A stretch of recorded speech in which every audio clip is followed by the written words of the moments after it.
Hey everybody. I just thought I would talk for a little bit. And even though it happened a little while ago, one of the events that happened that, and it's something that I've talked about off and on, was generative AI and its impact on, art, creativity, and all that stuff. And recently, of course, everyone had to realize I was going to notice the Studio Ghibli filter, or whatever one you want to call it, created by OpenAI's ChatGPT. And when I first saw it, I had to admit, I looked at it, I'm like, oh my god, you gotta be kidding me. Like, you did not just do this.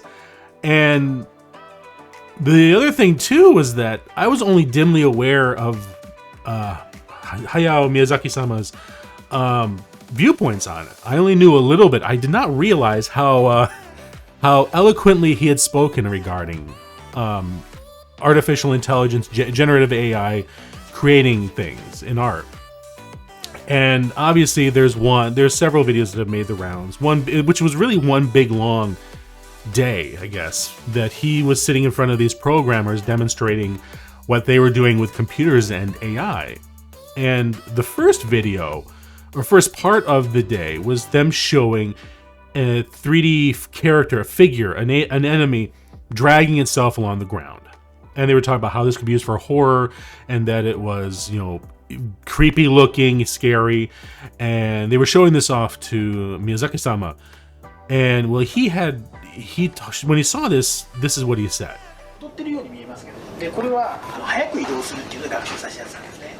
これ頭を使って移動してるんですけど、基本痛覚とかないし、頭が大事だとかっていう概念がないんで、だからもう頭をもう普通の足のように使って移動してるっていう。この動きがとにかく気持ち悪いので、ゾンビゲームの動きに使えるんじゃないかっていう。こういう人工知能を使うと、多分人間が想像できない気持ち悪い動きができるんじゃないか。一応こんなことをやっています。実際には毎朝この頃会わないけど身体障害の友人がいるんですよ。そのハイタッチするんだけど大変なんです。彼の筋肉がこわばってる手と僕の手でこうハイタッチするで、その彼のことを思い出してね、僕はこれ面白いと思って見ることできないですよ。これを作る人たちは痛みとかそういうものについてね、何も考えないでやってるでしょ。極めて不愉快ですよね。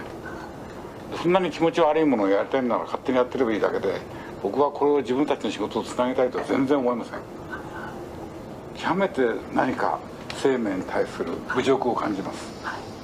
And so that all happened, and a lot of people in comments to this and people making posts about it say, well, this has nothing to do with the Studio Ghibli generative AI stuff from ChatGPT, because what he's talking about is a 3D figure for video game development. This has nothing to do with this.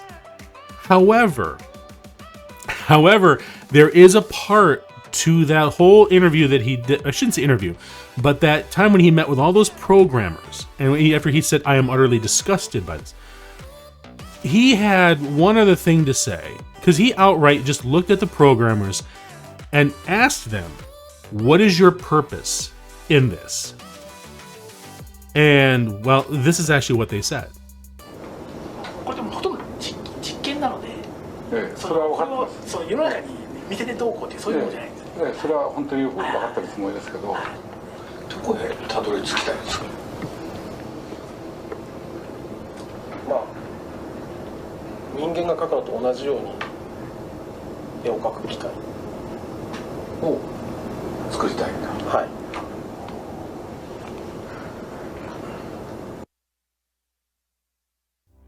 And I love Miyazaki-sama's response to that. 地球の最後の日が近いって感じですね。それは人間の方が自信がなくなってくるから。That last part there, to me, is the critical point that shows what Miyazaki, who, crazy enough, is still alive. That's the thing. I did not realize, I wasn't sure, but when I looked it up, he is still alive and he is witnessing this happen. This isn't just like, oh, they took an art from a dead artist, and the style, and of now using it. without any worry about it. No, the person is literally alive that helped create this art style, his art style, or studio, and had these comments about AI, and is witnessing a company take his art style, plug it and run it through their algorithm, their training models, and taught ChatGPT how to do art in his style. And I cannot help but think of the brazenness, the utter lack of empathy or care that decision making had to go. This is just like, this isn't like, like when Dr. Ian in Jurassic Park literally says, could you do it? But nobody ever stopped to think, should you do it? It didn't require any discipline to attain it. You read what others had done, and you took the next step. You didn't earn the knowledge for yourselves, so you don't take any responsibility for it. You stood on the shoulders of geniuses to accomplish something as fast as you could, and before you even knew what you had, you patented it and packaged it and slapped it on a plastic lunchbox, and now you're selling it. You want to sell it. Well, I don't think you're giving us our due credit. Our scientists have done things which nobody's ever done before. Yeah, but your scientists were so preoccupied with whether or not they could, they didn't stop to think if they should. And this also, to me, ties in very much with identifying generative AI as generative AI. It would not be that difficult to put a little tag in the metadata generated by one of these programs saying this was created by Midgard, this was created by ChatGPT or something. And that way programs, art programs, websites, or whatever could look for that flag, that tag in the metadata and say, oh, hey, this is actually generative AI. I'm going to mark it as that. Instead, we trust people to self-market. And we know they don't. And I'm not going to get in this video into the whole discussion of AI artists and whatnot, because I have my viewpoints on that. And the only thing I will say is this.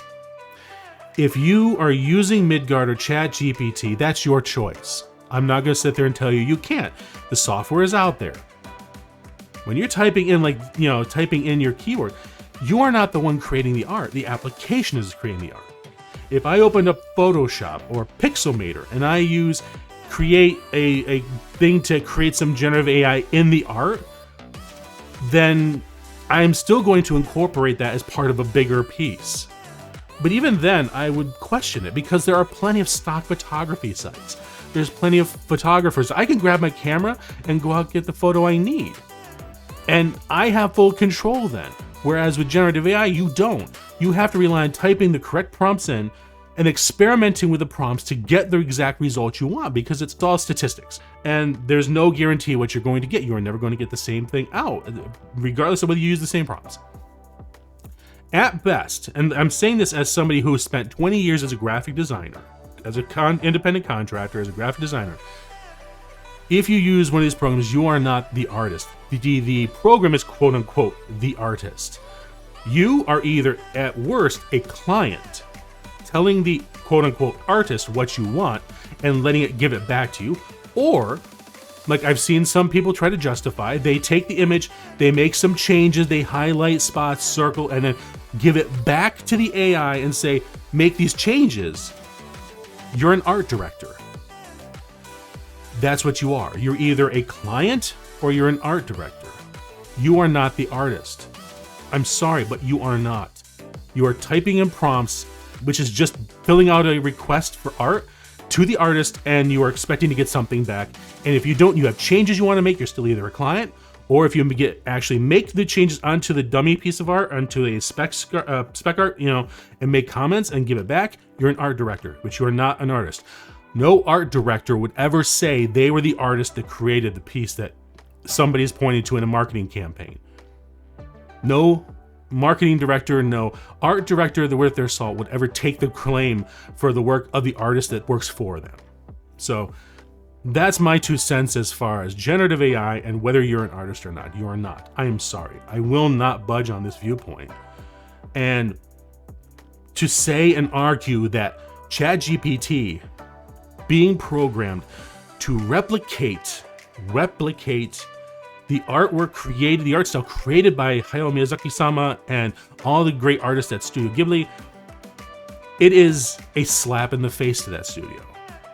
It is just another in a long line of choices made by a company whose one of their executives, when asked straight-laced in an interview, is the stuff you're using to create your models, is it legally attained via copyright? They could not answer the question. You can see it right here. What data was used to train Sora? We used publicly available data and licensed data. So videos on YouTube? I'm actually not sure about that. Okay. Videos from Facebook, Instagram? You know, if they were publicly available, publicly available to use, there might be the data, but I'm not sure. Yeah. I'm not confident about it. What about Shutterstock? I know you guys have a deal with them. I'm just not going to go into the details of the data that was used, but it was publicly available or licensed data. And as you can see in that video, that person made the biggest interview mistake. They froze and they had no answer to give. They themselves went into an interview not knowing where any of their samples in their training models came from. And it is almost 100% guarantee it was scraped off of quote-unquote publicly available art, which does not make it free, does not make it copyright CC0. It does not make it available and open. And as far as I'm concerned, art generated for that, I get it, some people are having fun. There's just random people out there doing it once and say, oh, that's kind of cool, and then moving on. I get that. It's like an Instagram filter. Okay, I understand that. But the people that are fighting for this planting their flag down saying, I'm going to die for this, you are not making art if you keep on using these things and trying to make them and use them to create marketing or promotion or anything like that. I'm sorry, but I think personally, especially since we know how Miyazaki-sama feels about the people and what his opinions, as were shown before, his opinions, when the programmers responded, we want to make something that can make art just as good as humans do. His opinion, I think, is huge and cuts to the heart of the whole thing. That if that's the case, we have given up on humanity. And I respect the shit out of his opinion because it was well thought out.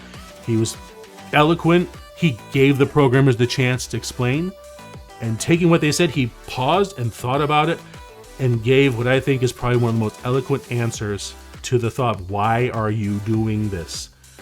This is not the future I was promised when I was young, when I watched shows like Star Wars or Star Trek, or any of these ones where it talked about technology freeing mankind to pursue the creative pursuits that we want to, so that we don't have to worry about getting injured on a job, like going into a mine or fixing or dealing with fires on an oil field or fighting fires or putting your lives at risk, on a construction site. Like, those were the things we were told robots, AI were going to take care of. But what have we gotten? What have we gotten? We've gotten billions and billions of dollars lost every year of no profits because none of these companies are profitable. They don't have a product. They have nothing to sell. They have solutions in search of problems. So much money being wasted on this for no real purpose. And companies trying desperately to cram this stuff in when existing software and technology does it better. And I am tired of pretending like that's not the case. ChatGPT's Miyazaki, Studio Ghibli art filter, whatever you want to call it, is just another current, most recent example of a company saying, "F you, we're going to do what we want. Screw the people that made this. We have the right to take your stuff and use it so that we can profit off of it." And that's ultimately what generative AI is about. It is about getting rid of the human beings because you don't want to pay, people don't want to pay them. They don't want to pay what an art is worth. And this whole nonsense about democratizing art is bull. Because art was already democratized. Anybody could buy a pencil, get a pencil and a paper, grab a rock off the ground and start scratching onto another rock and leaving a mark there. That's art. What you don't want to do is take the time, the effort to start working, crafting, practicing on drawing straight line, practicing on getting nice, on good shading techniques, and figuring out where lighting comes from. How will the reflections look on something? What is the depth of field? What's perspective? People see that and hear that and like, oh God, I don't want to do that. I just want something right now. Give me something right now. And rather than pay an artist whose style they were like, what do? They grab they download a generative AI model. They steal the art off of, DeviantArt or wherever, Pixiv or whatever, shove it into this thing, and now then they're going, there we go. I don't have to pay any money for this. And it's just another nail in the coffin. But what it shows is that there is a fight, though. People are not just putting up with it. And as somebody who is a voice actor and somebody who has worked in audiobooks now for 7 years, I have heard over and over, computers are going to have to replace what you do. And yet I now see more and more people, listeners, fighting back saying, I don't want a machine to read to me. I want a person to act it. I want a person to perform. And there is a greater rise up and people sick and tired of companies like Amazon, OpenAI, and all these companies trying to put these synthetic voice models out. And it gives me hope that we are going to continue progressing to the point where AI is pushed back to where it should be in helping medicine, in helping in technology, in helping in logistics, mathematics, science. Great. That sounds like where they belong, and there's actually problems that can be solved there. But how to fucking draw a sunset, and especially since I've seen that in a lot more ads too, that's people profiting off of the art and the work of other people, and those people who originally made it not getting one damn thing, not getting any recognition for it. Because machines don't feel, machines don't understand, they don't comprehend what they are, they don't know what a typing is, they don't know what text is, they don't know what gravity is when they make videos, or they don't understand any of it because they don't need to. They're not sentient, they don't have a conscience, they don't have any sense of any of the stuff. It's just based on the key prompts put in, the words put in, all these things put together is probabilistically the response you want. And it has no concept of what it did, it has no concept or understanding of it. It just, based on the math, this is what you're looking for. And I would rather hire an artist to collaborate with me, to give me line art back, say, what do you think about this? That looks good. Can we give it a little more dynamic? Yeah, sure. A day later, another line art. Love the change. Yeah, let's move forward with it. They move on to coloring it. And it's like, yeah, there we go. And it's this iterative, real, actual process. And we need to get back to that. I would not be surprised unless these companies somehow figure out a way to sell their product to everyone enough that it generates no longer spending billions and billions of dollars a year in losses. These companies are going to go bottom up, especially when the venture capitalists suddenly realize they ain't getting anything for it. That they keep telling them it's going to be on the right, it's going to be right around the horizon, it's going to get better, it's going to get better, it's going to get better. And nothing truly changes. And I am going to enjoy the time when AI can be used for what it should be, and that's saving lives, making our lives easier in areas where we don't really need to have humans working on it, where we can put humans to at least assist other human beings in working. We can put AI to do that. All of these things is absolutely where AI should be focused. And it would use less power, really come out and be used instead of this generative stuff that doesn't have a problem to solve and is just trying to grab the low-hanging fruit, which is not where the real money is. And these companies are starting to realize that, and it's why they're getting desperate with the ads, trying to come up with every cockamamie idea that it could potentially solve. Let's summarize your text messages. Let's summarize your email. And then it completely butchers that. let's summarize your web search, and it completely gets the wrong answer. But I'm looking forward to the day when AI absolutely is used to help solve real problems instead of trying to solve how can we get people out of this job so I don't have to pay them. That's really when we are going to see AI come into its own. Instead of chasing this nonsense like NFTs and crypto and all this other stuff, get rich quick stuff. And then let the artists be the artists. And we start respecting that. We respect their value, their time. And we make sure that these people are able to do the work that they want to do and can do in the way that they should. So, that's just my 2 cents, and I'm just one voice in the void as they are. So I look forward to hearing your comments, seeing your comments. If you like what I do, if you like my thoughts on series, please feel free to give it a like, share, and I will hopefully see you guys next time. And take care, and I'll see you in the den.